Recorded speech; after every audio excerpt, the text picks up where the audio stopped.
So, another day, another vlog tayo. Kung nakikita nyo madilim, kasi nag-back na yung oras namin dito. Kaya madilim na. Alas 7 na yan though. So, nagre-ready na naman ako. Ang tanong nila is kung bakit daw, yung mga reels ko, tsaka mga vlog ko, lagi lang daw nagre-ready, nagda-drive, nag-work, at saka nagkakape. So guys, kasi dyan na talaga umiikot yung buhay ko. So yun na lang talaga. Wala akong extracurricular activities. Charot! True! Kasi ang dami-dami kong responsibilidad guys. Hindi pwedeng magpahinga. Bawal matulog. Bawal magpahinga. Kailangan kumikita lang ako ng kumikita. Anyway, katulad niyan, 'di ba?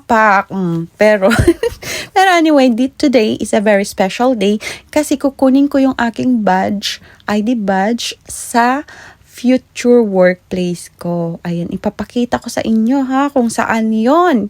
Ayan, makikita na dyan. So soon, diyan na ako magtatrabaho kasi ayun na nga.